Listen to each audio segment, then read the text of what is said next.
Hi, welcome to Nostalgia Alley. We have a super special show.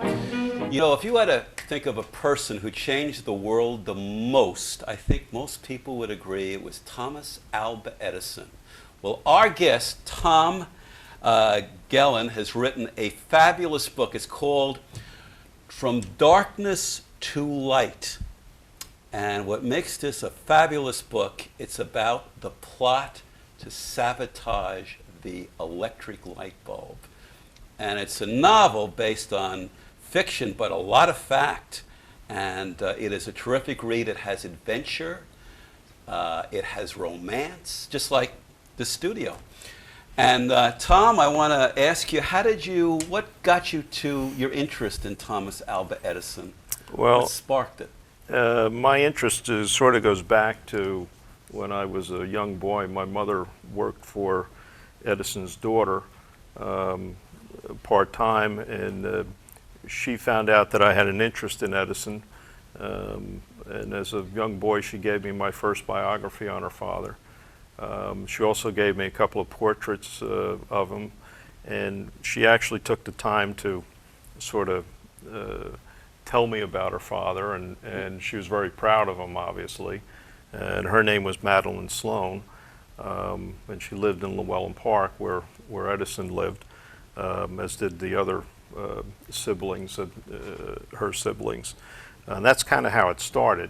And from that point, I, over the years, just grew up in West Orange and Orange, very near to the laboratory that's over there. My parents and other aunts and uncles worked at the Edison Industries, so it was kind of, the proximity of things, and having met his daughter, and then eventually my mother went to work for Theodore Edison's wife, Ann Edison, and actually became very close friends with her, and I got to meet Theodore Edison, which was Edison's youngest child, and just being so close to people that were, I guess, his flesh and blood, it kind of inspires you to do a little bit more research. And when I finally got into college, I wound up being a tour guide at the museum, and got to know some other people who actually worked with Edison. One other tour guide was a fellow by the name of Paul Cassico, and he was what was referred to as one of Edison's whiz kids. Edison, in later years, had a contest. There were so many people that wanted to work for them that if you wanted to go to work for him as a young chemist or something, as Cassico was when he came out of college, you had to pass a test.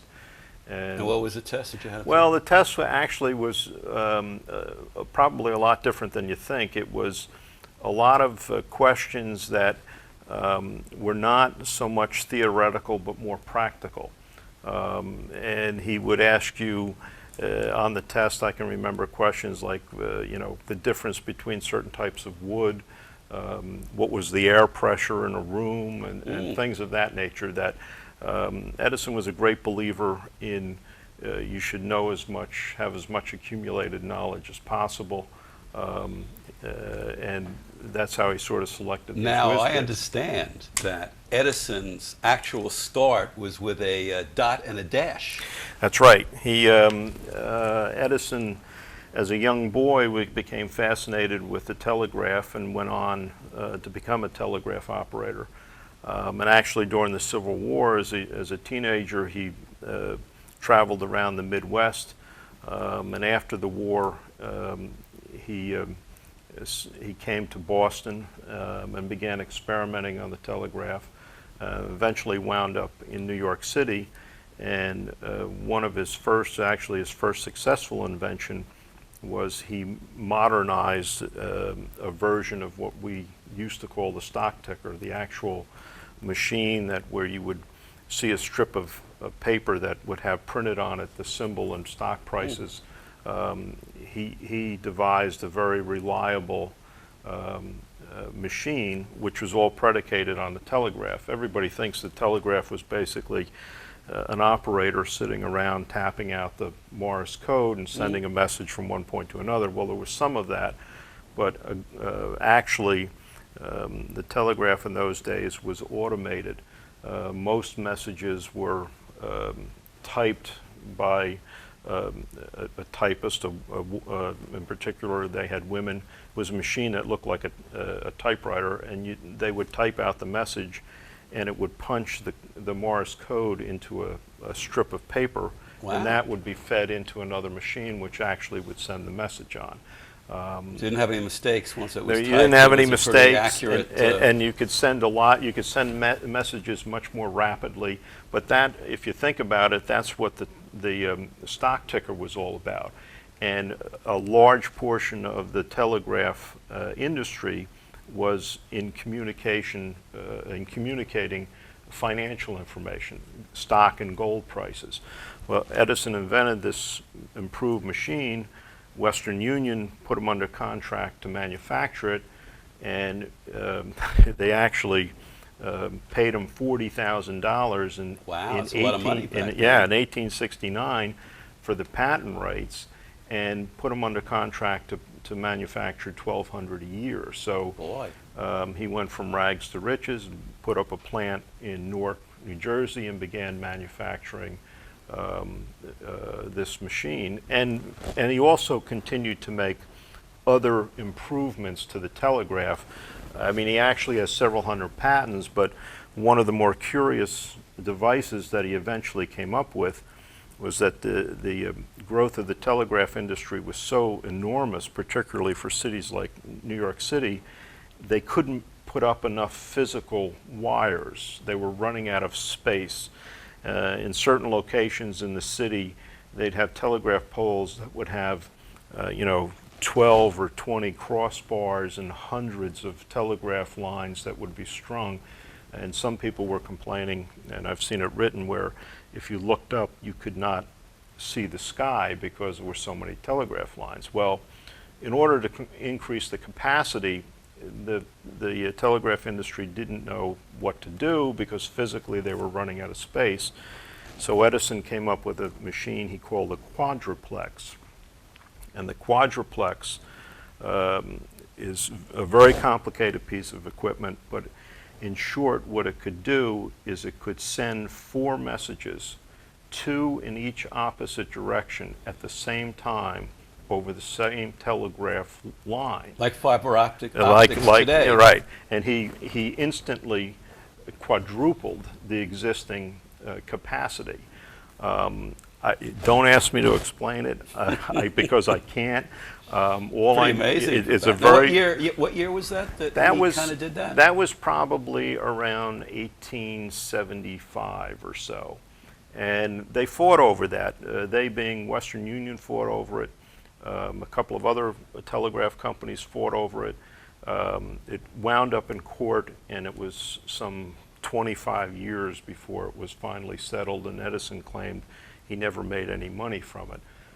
But why I think that's so significant is that he obviously demonstrated he had some advanced understanding of electricity, which ultimately led to his... Let's talk about electricity. I know that's a very interesting subject. AC, DC, early electricity, powerhouses. Yeah, I mean, the interesting thing about the telegraph and electricity is that the power for the telegraph, again, if you're looking at a Western movie or something like that, you think that there's electricity is available. Well, the power, the electricity for the telegraph came from batteries. And each telegraph office had a battery room, and you generated electricity from chemical reactions. There were no generators as we think of them today. They didn't exist. Slowly they being other scientists and whatnot, began to develop types of generators, but they were extremely inefficient. And you had, at the time Edison started to work on the invention of the electric light, you had arc lights. And arc lights were large lamps that had carbon rods that were actually one on top of the other. And Probably like we have here in the studio, somewhat. That well, way. these arc lamps, the electricity would jump the gap between the carbon rods, almost like a small bolt of electricity or lightning. And it would cause a very bright light of about 3,000 candle power, and it was very smoky and had an odor to it. So you could use it outside in outdoor lighting. But it took about 3,000 volts, and the generators to produce that electricity, while they could do it, were extremely inefficient. But, for example, I think it was around 1880, Charles Brush put up his arc light along a portion of Broadway from, I think, around, don't hold me to it, but I think it's like from 14th Street to 32nd Street. And it actually lit up at night the Broadway, and people could stroll it in the evening without having to carry lanterns. It's been a miracle. Right, and that's how Broadway became known as the Great White Way. Interesting. But you couldn't use arc lights indoors. Indoor lighting was, at the time, was predominantly gas light, and the gas came from coal. Also in the home or in offices, they also used kerosene lamps. So electricity was not used like we think of it today because you couldn't generate it. When Edison finally decided that he would attempt to invent the electric light, the interesting thing of it is it's not just the light bulb that he had to come up with. He had to come up with the entire system. And that meant he had to invent a good generator. He had to design the layout of the system. He had to make the cables. He had to make the fuses. He had to make the sockets for the lamps. Every little thing we think of went into putting that system together. And he also had to do it so that it was competitive on a cost basis to gas lighting. And that sort of was what led me to the book, was the economics of figuring out how to manufacture and distribute electric power became, you think of what's the cart before the horse. He actually sat down and figured out the right economics before he designed the system. He designed the system. Foundation for the right. system. He designed his system to make the economics work. And he had to be able to produce electricity cheap enough so that he could replace the gaslight industry. And the gaslight industry in 1879, or actually 1878 when he began his work on the electric light, had annual revenues in the U.S. alone of $150 million. So today that's several $billion, and that's just in the U.S. That's amazing.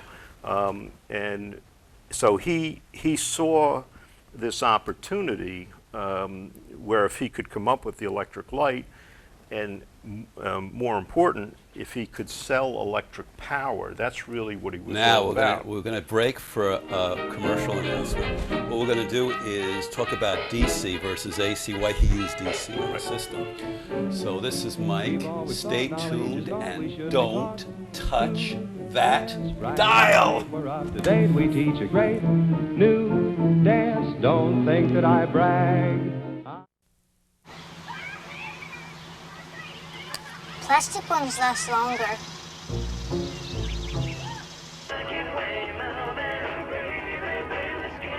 Pork bellies close steady due to speculation that demand for bacon-related products. Read me this one, Daddy. Okay, honey. The less art kids get, the more it shows. Are yours getting enough? Art. Ask for more. AmericansForTheArts.org.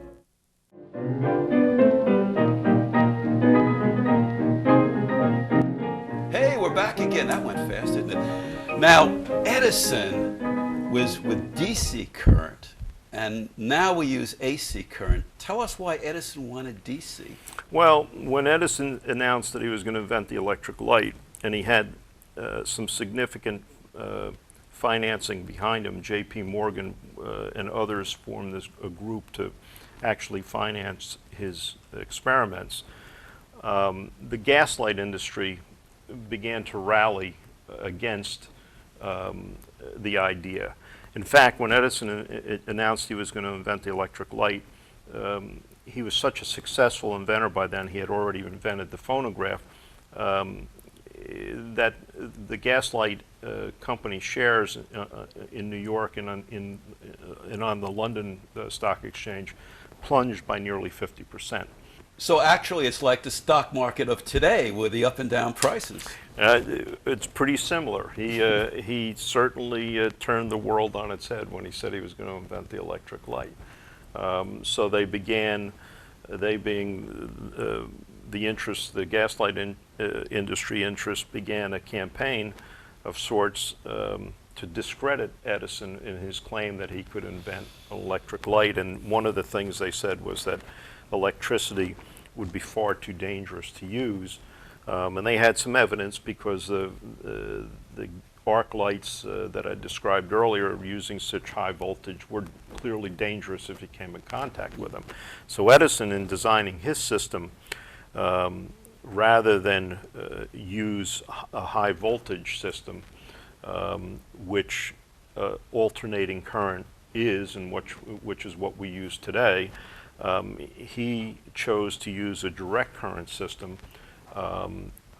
He could use a lower voltage supply of electricity. Actually, it came down to, they figured out that it had to be 110 volts. They could keep it safe. They could insulate the wires. They also could distribute electricity at a cost, on a cost basis that could compete with the cost of gas lighting. Of course, he intended, and he did, he sold electricity for other uses other than lighting. For example, with his direct current system, he could turn his generator into a motor, an electric motor, so he could power machines and the like. So he envisioned the whole system. He envisioned building a power plant and being able to distribute and sell electricity. Well, you know, for the year that he invented, or a year that, rather, that he experimented to finally come up with the bulb, numerous scientists said it can't be done. So no one really took him seriously. And then in 1879, lo and behold, he comes up with a bulb very similar to this one. Let's turn that on. Let's, actually, like this one here. Look at that after all these years. and it was a very simple bulb that, believe it or not, used a filament of a piece of carbonized cotton thread. It achieved the high resistance that he wanted. The bulb lasted for about 13 hours, and then he added so much juice that he actually, it heated up and the bulb cracked. And he said, if I can make it burn for 13 hours, I can make it burn for several hundred. And he did. He eventually came up with a bulb where he used a thin sliver of Bristol cardboard, which is essentially paper. And he carbonized that. And those bulbs would last for hundreds of hours. And then finally, before too long, they used fibers from a type of bamboo that came from Japan. Now, your book is a plot to sabotage the light bulb. Right. And actually that occurred, didn't it, during the demonstration? Well, what happened was in 1879, when he finally comes up with the bulb, they realized that, you know, this guy's got something. And now he's potentially very dangerous and could be very damaging. So he holds a demonstration at Menlo Park, and the light was invented in Menlo Park, which is not too far from here, on New Year's Eve in 1879, and he has laid out about 50 or 60 bulbs. And for some reason, it's in the biographies, but no one seems to know why or how. But apparently, Edison got wind that there were going to be some people showing up for the demonstration that were going to try and sabotage it, so therefore it would make him look like he was the fool they were professing him to be. And you have to understand, several thousand people showed up for that demonstration. So many people came out from New York City that the Pennsylvania Railroad had to put on special trains to accommodate them. I mean, this was just an amazing thing. And lo and behold, some people were there who did short circuit a portion of the exhibit. What they didn't know was that Edison understood how to distribute electricity. Prior to Edison, everyone believed it was like the old Christmas tree lights. If one bulb went out, they all went out. So that's electricity in series. He not believed, but had designed a system which is what we call today a parallel circuit, and you could turn off one bulb and keep others on, and they weren't either on or off all at the same time.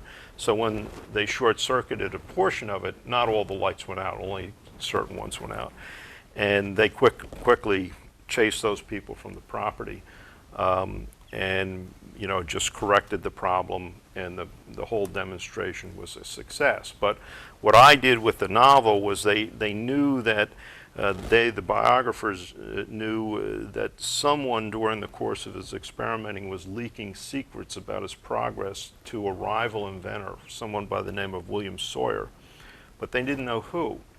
Well, what I did was I created that character. I just made the character a woman, and I threw in a love affair between the woman and a young attorney who's working in the office that's filing the patents. Good love affair couldn't hurt. Couldn't hurt, and that was where the leak was occurring. So that part of it isn't true. That's just works in the book, but the content of the book, 95 or even 98% of the book, is based on fact. And in fact, all of the characters, except for the woman, are based on real people. And I just always thought it was amazing. I mean, can you imagine being in that small laboratory in Menlo Park where there's a couple of dozen people standing around, and all of a sudden they're watching this light bulb come to be, and it's glowing, and it doesn't go out. They had several that would actually light for an hour or two, and then they'd blow out. But here, this one, an hour goes by, 5 hours go by, 10 hours. Amazing. I mean, it's just had to be staggering to sit there and watch that. And then it just, over the next year, during 1880, they vastly improved the whole thing. And by 1881, Edison has moved to New York, and he's digging up the streets in lower Manhattan and building a power plant. And he's going to light up a square mile of the city of lower Manhattan, which he does in 1882. He builds a power plant on Pearl Street in New York. So, from 1878 to 1882, he turns the world on its head. And I guess you could say we've never been the same. Same since. Now, another thing that he worked on that at first really wasn't that successful was the phonograph. It was a dictating machine originally, and then years later was a phonograph. The phonograph. We have a picture, by the way, if you want to take that. This is the original Edison Standard. This is a machine that was manufactured in West Orange, not too far from here. And this type of machine was sold to homes where you could play the cylinder records. Here's a cylinder record, for example. And these were, like records or CDs that we have today. They were pre-recorded, but long before they had that kind of, or came up with that kind of record, Edison, actually before he invented the electric light, it was in 1877, he got the idea probably from working on the telephone, which he revolutionized Bell's telephone. He actually came up with the speaker portion of the telephone, which ultimately became the microphone. But during those experiments, he got the idea that he might be able to record sound. And, you know, he had his machinist make this small machine, which had a drum, which he put a thin piece of what they call tin foil on. And it had a small speaker, something much smaller than what you see here. And he rotated the drum and he spoke into it, and it etched these grooves into the tin Mary foil. had a little lamp. Right, and when he played it back, it repeated what he said. And Edison said, everybody that was there in the laboratory that heard this, they were all, of course, shocked. And We had a quick question. Mary had a little lamb. Did they get royalties, Mary and the lamb? I don't think so. But you know, Edison always said, I always doubted an invention that worked for the first time. Well, the thing of it is that the phonograph made him world famous. For about 6 months, they demonstrated the phonograph in numerous places, including Washington and before Congress and the President of the United States at the time. And people were just amazed. How could you record sound? But the odd thing of it is that after that 6 months or so, it all kind of died down. No one knew what to do with the phonograph. What could you use it for? It was a scientific novelty. And Edison was getting interested in the electric light and actually, you know, making and distributing electric power. So he put the phonograph on the shelf and decided to concentrate on the electric light. Well, it was 10 years before he got back to the phonograph again, and that's when he came. He took it up again when he arrived in West Orange in 1887. And at first it was used as a business dictation machine. And you had a machine where an executive could take a blank wax cylinder and put it on the machine, turn it on, and he could record his letter in dictation. He did it through a recording tube. And then, of course, the secretary could take that same cylinder and listen to it and transcribe the letter. Well, those wax cylinders, obviously the wax was soft enough so that you could make an impression, but they didn't last very long. You couldn't make phonograph records like you have today because they weren't durable enough. That came later. Probably it took another 15 years before they came up with Actually, let's hold a picture up of the man. This is Thomas Alva Edison. I want to actually hold it up here next to you. I see a resemblance between you and Edison. I really do. I think you're a reincarnation of Thomas Alva Edison. This is the man, Thomas Edison. Actually, believe it or not, we have like about a minute and a half to go.